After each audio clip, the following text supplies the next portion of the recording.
Good morning, dear students. How are you? Hope all of you are fine. We have already seen the introductory video to the first unit. Today, we are going to the first chapter of the first unit. The name of the chapter is Attitude is Altitude. The name is Attitude is Altitude.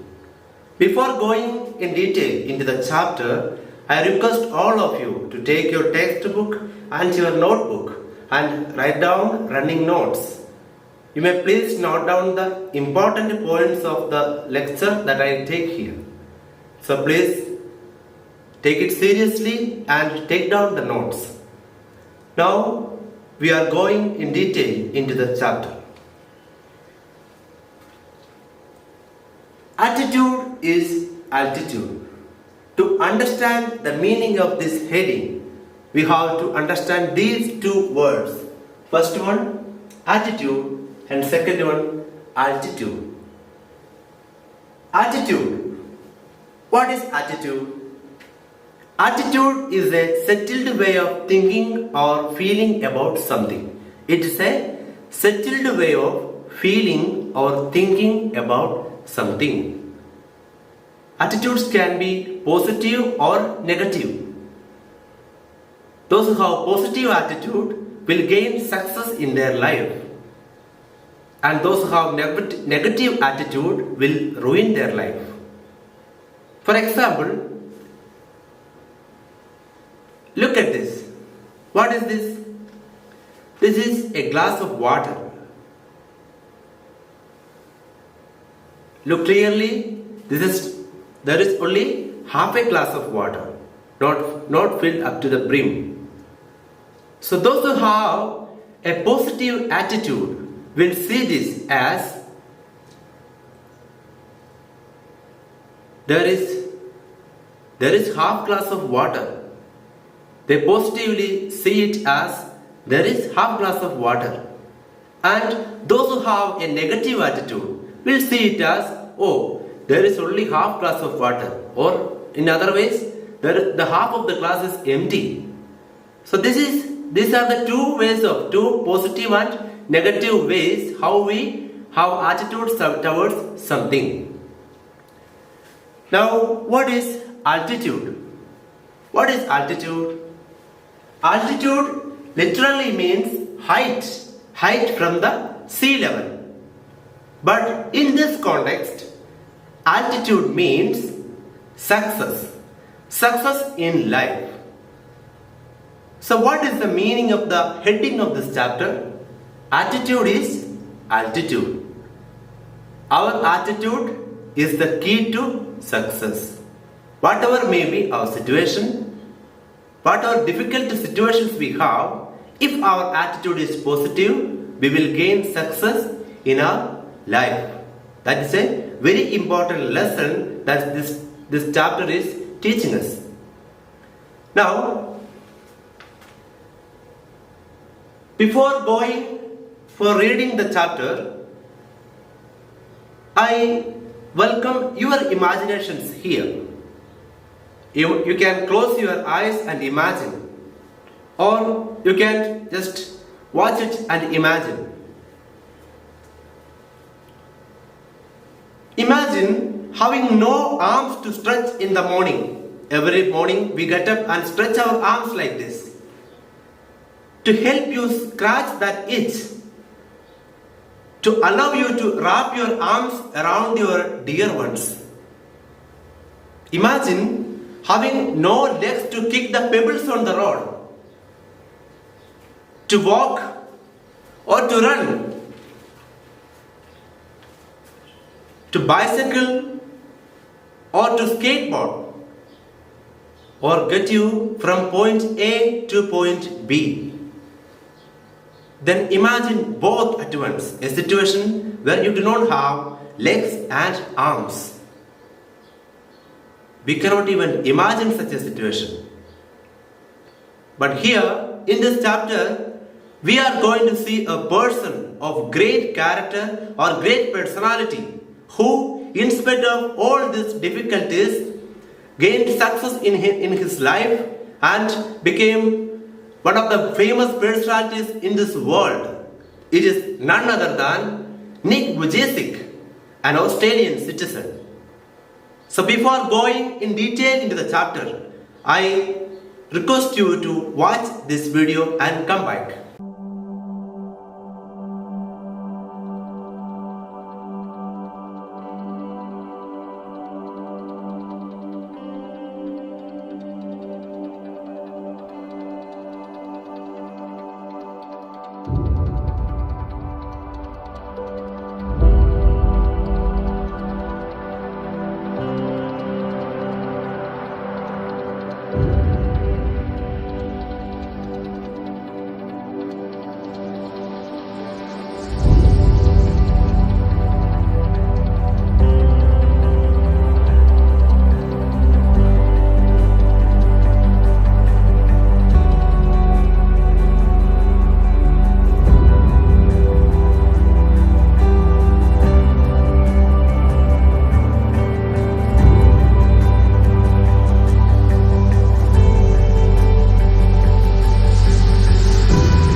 Hope you have enjoyed watching the video.